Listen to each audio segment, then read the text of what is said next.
My name is David Shepard, right here on Channel 86, and of course heard on the Sirius XM app. I'm joined by a very special guest right now. He covers the Lakers for Silver Screen and Roll. He is a rising star. His name is Raj Chipalu. Raj, how you doing, my man? I am doing good. I am doing great. Was at the game two, and wow, what an incredible environment! What an incredible situation! And we have such an interesting series that has now been created by Kevin Durant returning, and the Rockets still not being able to get a victory. The Lakers taking a stranglehold 2-0 series lead. So a lot of stuff to get into. Raj, I want to ask you this just straight up because you're not a hot take guy. You are an Hmm. analysis guy. You are a Yes. film guy. You look at what LeBron James is doing at age 41 in year 23, the most postseason minutes by a mile. For him to go out there, score 28 points, have 8 rebounds, have 7 assists in game number two, and that's following that game one performance in which he has a freaking, 8 assists in the first quarter. The guy's played nearly 300 postseason career games, and that's the most assists he's ever had in any quarter of his postseason career. Can you just describe how mind-boggling this is, what he is able to do at 41 years old in year 23 in the postseason? Yeah, some things you said I focus on the analysis. Some things transcend analysis, right? Some things just go beyond the scope of that. And yeah, 41-year-old LeBron being able to do what he did last night is just insane. His conditioning level at this age is just nuts. It's been mentioned before, obviously his age gets mentioned, but that really bears repeating. These are athletes in their prime, right? Amin Thompson, like guys like that are athletic, super athletic guys. And these are guys he's going toe to toe with physically, even outlasting a lot of them. You mentioned the playmaking. Something happens in the playoffs, and this is my first playoff series that I've been able to cover live. The speed of the game and the thought process and the weight of every possession rises to an extent that you're just never ready for. It's striking the gap from regular season to the playoffs. But for LeBron, that game slows down and he has a level of control that is just unmatched. And I'm not sure ever will be matched with the experience he's had being this good for this long. It is absurd how good he is still dominating last night. Houston had no answers. He surgically went at them, dissected them on every possession, hunting mismatches relentlessly. But what he's doing, yeah, at 41 years old, it's just unprecedented stuff, and I think we've just kind of gotten used to it because it's LeBron James. But yeah, the numbers he's putting up, the backpacking the offense as he has, still being the defensive guy, having to rotate, be a rebounder against this physically dominant Houston Rockets team. It's just insane what he's doing so far in these playoff games. Again, we are joined by Raj Shafali of Silver Screen and Roll, covers the LA Lakers. Raj, it's interesting because you bring up LeBron James at 41, and to see him put on a masterclass in getting rid of the basketball and finding the right guys. Conversely, Kevin Durant with the Rockets in that second half, it's like he's never seen a double team before in his life, and Ime Udoka he doesn't know how to freaking adjust. It's like they don't have Kevin Durant in any baseline screens. They don't have him in any isolation when he's getting the ball in the block and making the game easy for him. It's just like night and day watching JJ Redick coach this game compared to Ime Udoka. It's unbelievable. Now, I notice you have not one but two homages to Kobe Bryant in your background. That Raj was and is my favorite player of all time. Yeah. There's something special about being a Lakers player for life. 20 years of service for Kobe. LeBron's never quite won over all the Lakers faithful. This is the hopefully the last stop of his NBA career. I've never seen him have this much fun in a Lakers uniform the past 2 games. I got to be honest with you. Even the 2020 bubble, I don't remember him smiling this wide. Does this kind of run that he's going on right now give you the confidence that he will be back in a Lakers uniform for season number 9 for him in the purple and gold based on how he's playing and how he's looking out there and how much fun he's having? Yeah, it definitely feels like it has. Even the run in March that they had with the healthy roster, right, with Luka Doncic and Austin Reaves kind of leading the usage on the team. But it seemed like LeBron and the whole team found a really nice place for him where he could be that third usage guy. Obviously, those two guys go down. But yeah, it was funny because you start the year, you have the quotes from Rich Paul about we're kind of evaluating the situation, right? We're seeing what's going on. Yep. But yes, it does feel like something has changed. And I've always thought this is the place where he wants to be, right? This is the place where he wants to stay. All of his family's here. His son is on the team. Not only is his son on the team, he's playing playoff games with his son, right? Which is just a crazy thing to say out loud. That's another just unprecedented type of thing that he's been able to do. So yeah, I feel like it definitely has. I'm not sure where else he would go. Cleveland was the only like kind of name that has been put out there, but that feels like as that's kind of run its course. So yeah, it's definitely given me confidence that he'll return. He's still so good that he'll get to kind of choose his situation still, and LeBron will have to decide. But yeah, it definitely feels like this last run of success, the success he's found with Luka Doncic and Austin Reaves, the run they went on, I believe like 16-2 or something, just the 9-game win streak in March, all that stuff I think really plays a part into him returning. We'll see what number that it's at, but I think that's for future conversations whenever the off season begins. But definitely feels like the success they've had at least late in this season. You remember he missed the first 14 games of this year as well. Also kind of played into the strange situation that was going on. But yeah, I think right now it all kind of things point to LeBron James returning for another season.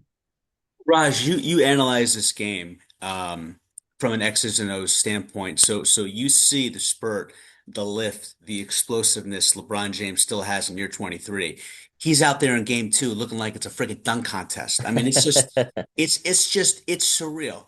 I've asked Richard Jefferson this question as his former teammate, and I want to ask you, who studies the Lakers so thoroughly and Mhm. studies the movement and really the details of what these Lakers are doing, not just with the basketball, but beyond the basketball, what they're doing, beyond just getting the ball and attacking, but how they're looking in transition, how they're looking in help defense, how they're looking in terms of what they do when they see a double team and splitting that action. So you see this from such an analytical perspective. How much longer can LeBron do this? Like, are we talking about a guy that can honestly make it a quarter of a century in the NBA? If he wanted to, I truly believe he could. There is nobody, and this is kind of the bittersweet part of this season, right? As great as they're playing, they're up 2-0 on a Rockets team that clearly has a lot of issues, not the talent perspective, but Sorry internally. to interrupt you. You're being kind, Raj, when you say they have a lot, they have Right. issues. You're being kind. They I look, am. yeah, they look like they're just absolutely in the skids right now, going nowhere, and the wheels are turning, but nothing's moving. But go ahead. Yeah, exactly. So that they're having a lot of issues, that's going on. But the bittersweet part is I think, and no one has as much experience as LeBron play. Like this is his 19th playoff run, right? Let alone career. 19th playoff run is just absolutely absurd. He managed his body so perfectly throughout this year. Like the dial that he turned just a bit every game, right? The 82 game regular season, he had that split up of, okay, I need to be 75% at this point in the season, 80% at this point in the season. And you can see now, this is where he started to peak, right? He's like, oh, now I need to turn it up. Who knows what it would be if Luka and Austin are healthy? Would he turn it up all the way for the first round? Who knows? But it does feel like he manage his body the entire season to be ready for this point. And I think he has it's a science to him. Like he just, all these players kind of, there's a lot of injuries and stuff going around, but LeBron being the healthiest at 41, while his teammates who are 20 in their 20s are kind of dealing with these injuries. I think it just shows you how much he takes care of his body. And yes, can he play 25 years in the league? I think he could. Does he want to? I'm not sure. He's talked about consistently the work it takes to get ready for these games, right? This is not a we see the game at 7:30. His day starts at, when he wakes up in the morning to get treatment, go to practice, get the weight room working. Like it is a full day for him of to be prepared to get ready for the games at night. And that's the question. I don't think it's a question of could he. He absolutely can. Does he want to? That's the question to me, and he'll be in charge of that. But LeBron, I don't see a decline coming where he's going to be, late stage Vince Carter or something where he's averaging Yeah. 7, 8 points per game, right? That is not happening with LeBron. He's going to be too good for that till the day he decides to call it a career.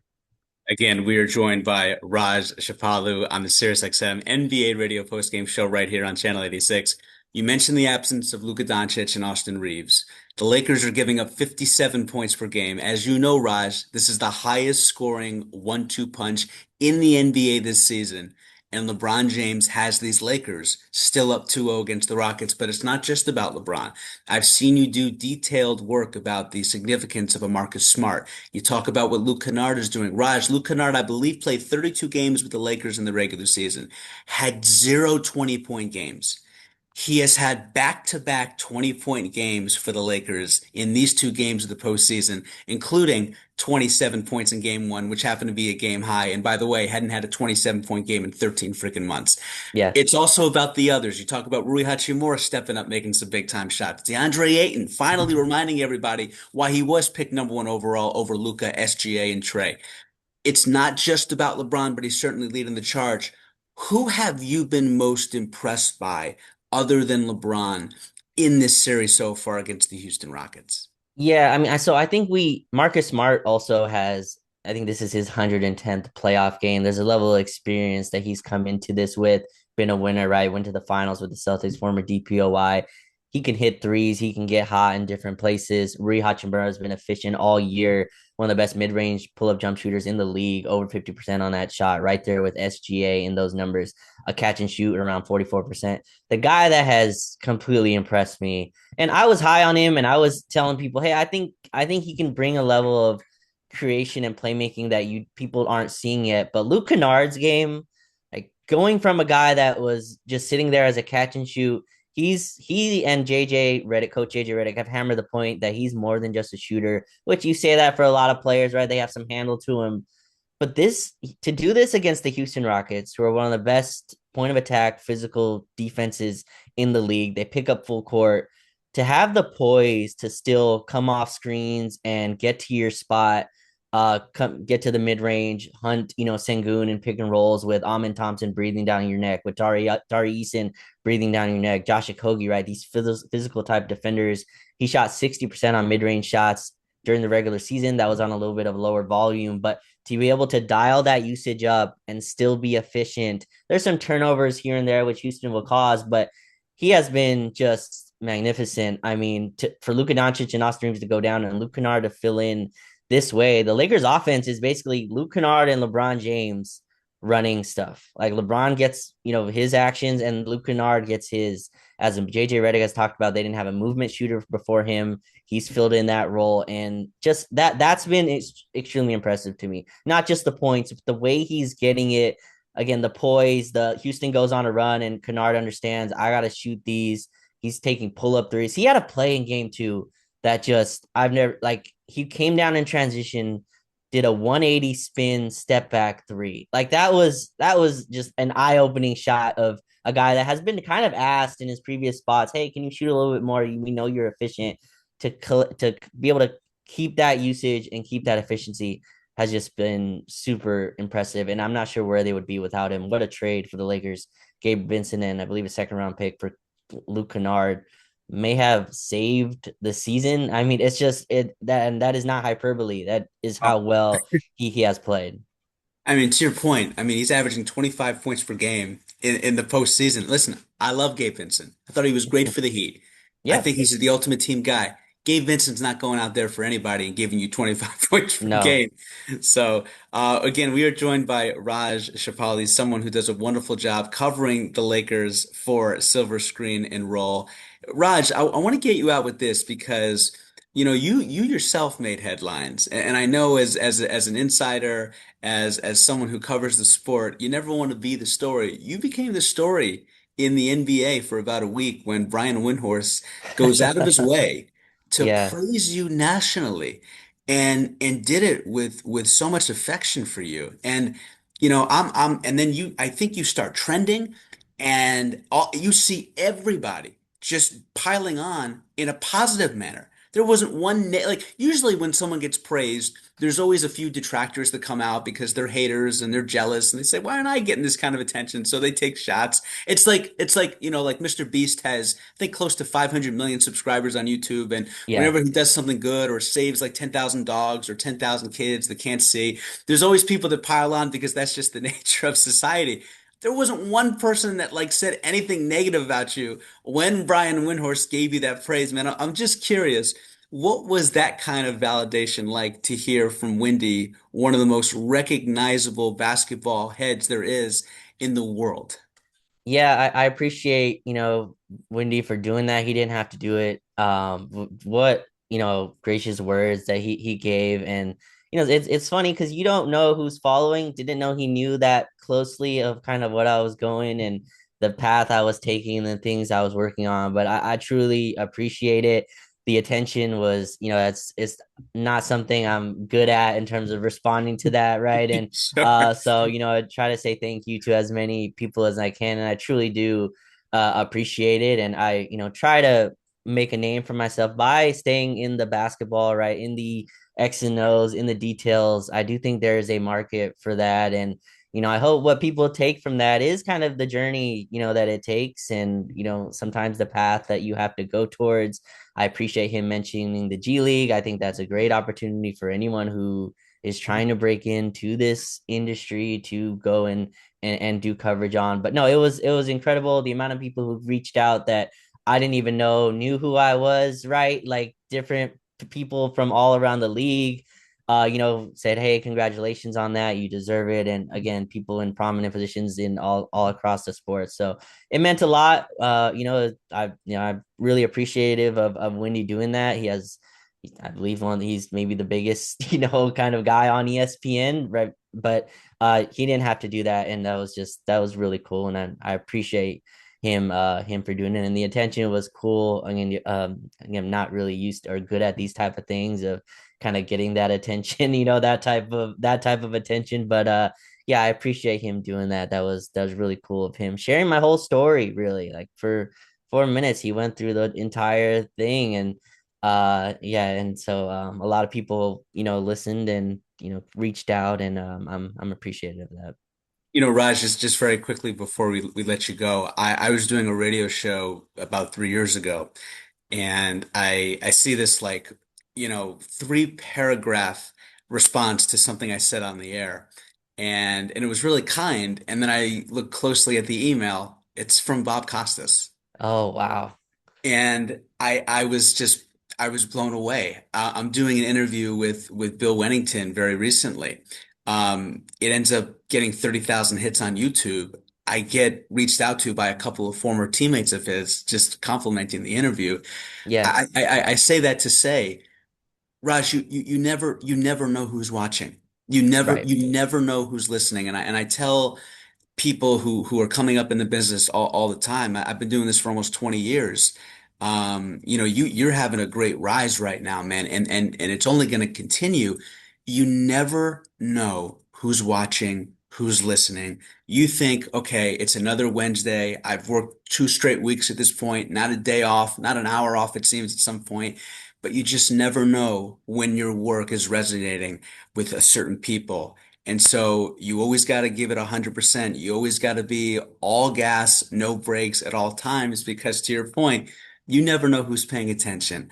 And Yes. that's got to feel so good when, to your point, one of the very best in this business is going out of his way on his platform to Yeah. give you your flowers, man. That's got to be the ultimate sign of validation for what you are doing with your career. Yeah, no, most definitely. Like that was very cool to have your work noticed in that way, your pathway noticed, and I guess give credit for the work that's done. And yeah, a lot of people see kind of the end result in all different type of careers, right? And so yeah, this is a awesome industry, which I always say that the quality of work will show itself, right? It's kind of how this works. You put your stuff out, people will find it. If you're able to kind of put in the time, put in the work and put in the effort. So yeah, appreciate Windy for doing that. Definitely changed my week. I was not expecting that at all. So yeah, appreciate to him and all the people who came up at the game or kind of reached out privately, publicly. It was really cool, and I appreciate it, and it's a moment I'll remember for a while. Absolutely, man. Well, we're going to remember this Lakers Rocket series for a while because I don't think anybody had the Lakers up 2-0. Again, Yes, this is Raj Chipalu. You can follow him at Raj Chipalu on social media. He does a wonderful job with Silver Screen and Roll, covering the purple and gold. It was a thrill to have you on the SiriusXM NBA Radio postgame show, man. We'll do it again, and Raj, continued success, brother. thank you, I appreciate it.